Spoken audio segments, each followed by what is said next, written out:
Yes, welcome back. It's Kenem. This is week 5, I believe, of the North Star Diaries um, pathway to service architecture. So, yeah, to be honest with you, just a quick update.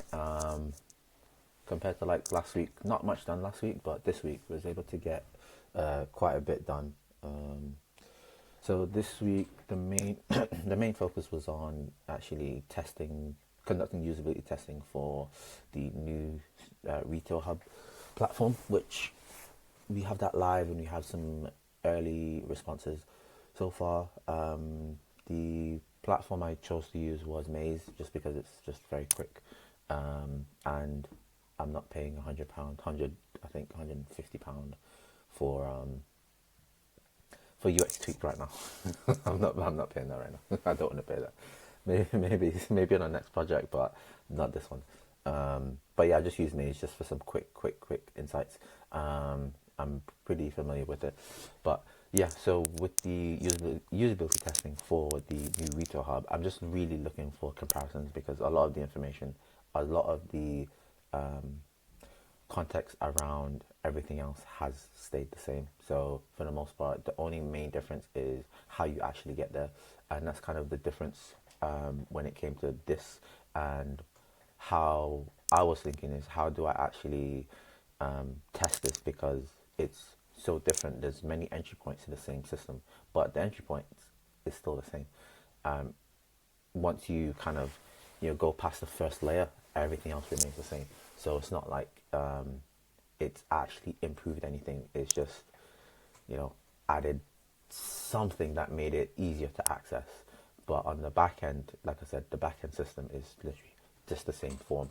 Um, yeah. So like I said in episode 4, I was working on a sorry, not UX, a service design job. I have a service design task which has been wrapped up right now. So I've just been over the past like few days. Yeah, so I think the past few days. What's the day? Third. Since Sunday. Since Sunday. What day was that?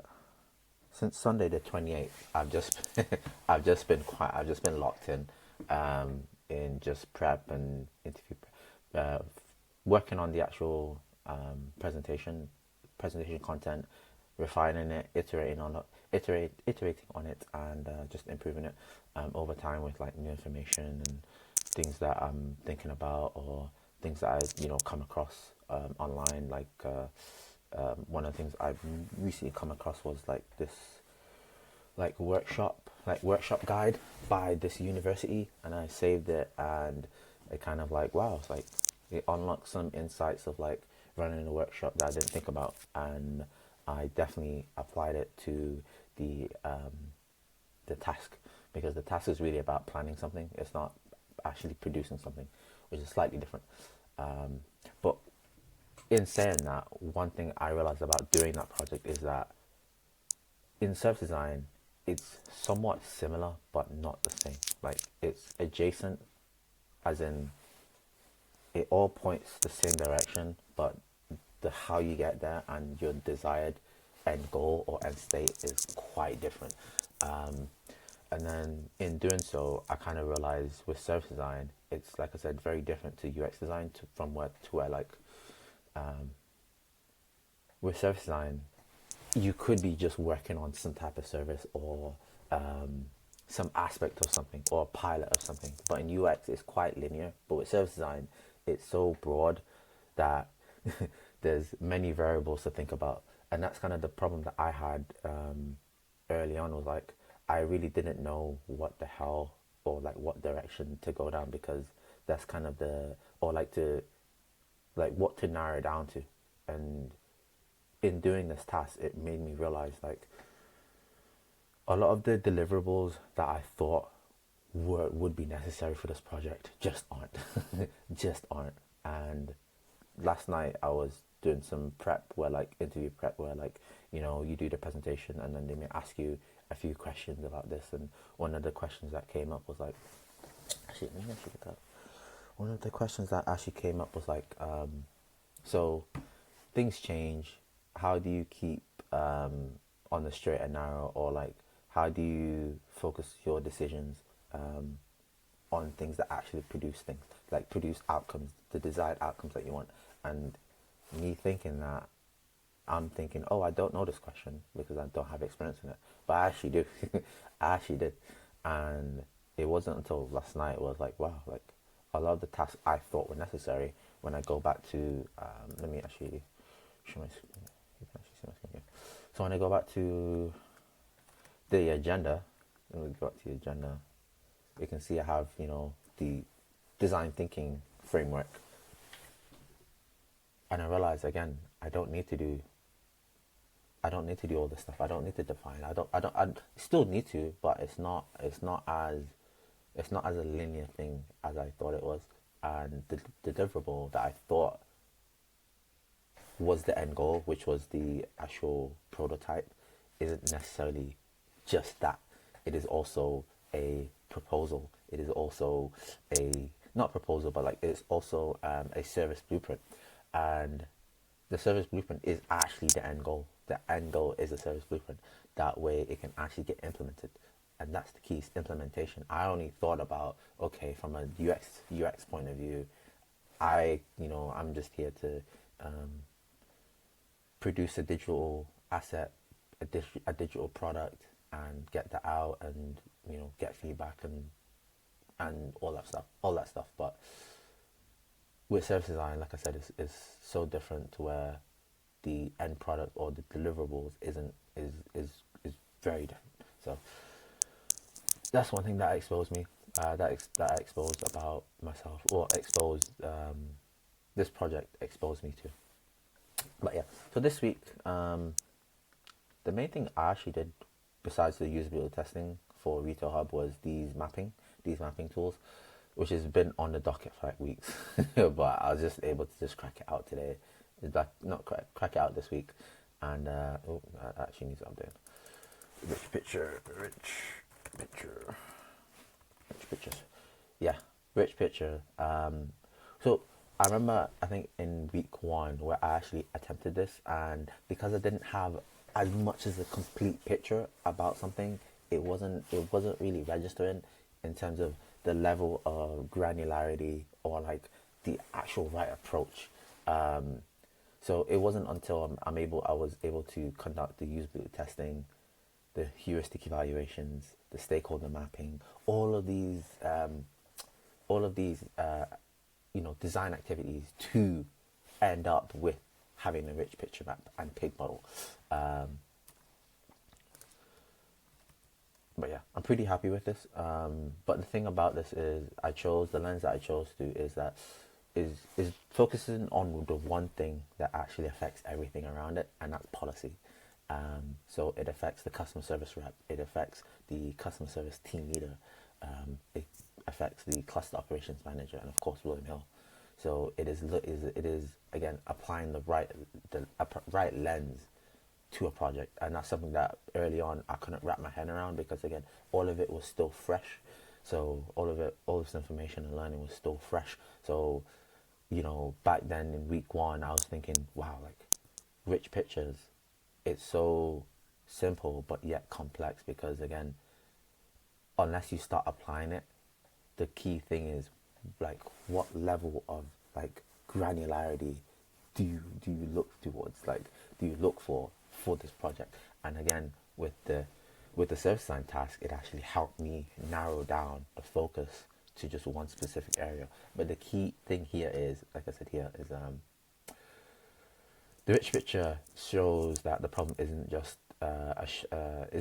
just a slow form or confusing label. Compliance lives within a wider system, where again CSRs are under time pressures.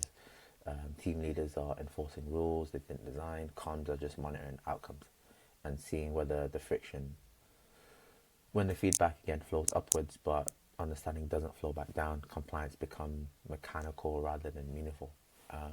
That's why again, just improving the form doesn't really fix it, because again, it is service design, so you have an ecosystem of systems that are on the front end, which is the application, but on the back end, it is all the policies, all the behaviors, it's all the invisible stuff that, you know, people don't consider too much about why things are the way they are. You know what I mean? But yeah, that was the rich pictures. So I'm really happy with that. I only really chose like one thing to actually focus on because again, we want to kind of just narrow things down. You know what I mean? And then the pig model was actually really simple to answer because the operational checks is the overall thing that we're trying to work on. But like I said, it's seen as disruptive to primary work because at the end of the day, when you're when hiring, most of the time it's like, you know, people that are students or people that have other priorities. And that's kind of the thing as well, like with this and why, you know, going back to the rich picture, I focus on the policy. But yeah, it's quite interesting. It's quite interesting. I don't think I have any. Yes, explain why process shortfall even though considered necessary. But yeah, yeah, that's the pig model. It's just how do different people see the same thing. And if you look here, if you see a pig, right, for a wolf, it's seen as food. For a vet, it's seen as a patient. For a poet, it's seen as inspiration and income for a farmer.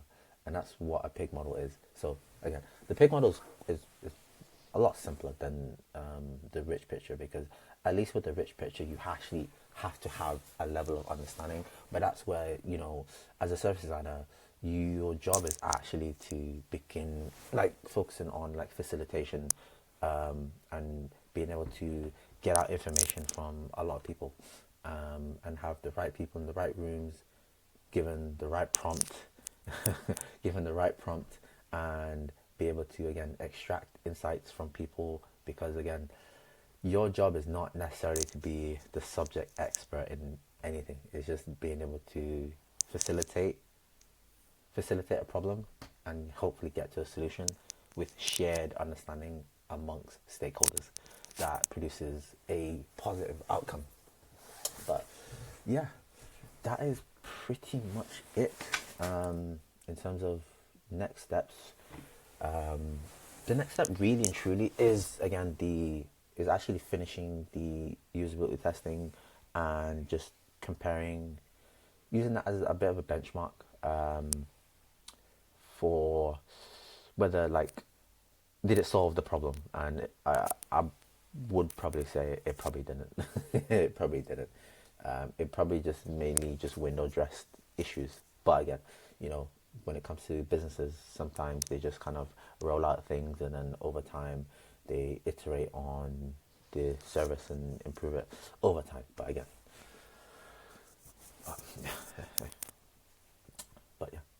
yeah, like I said, in terms of next steps, the main thing now is again the usability test and getting the actually high fidelity design done, which actually wouldn't take. It's actually not going to take too long because all I actually need to do is redesign the form.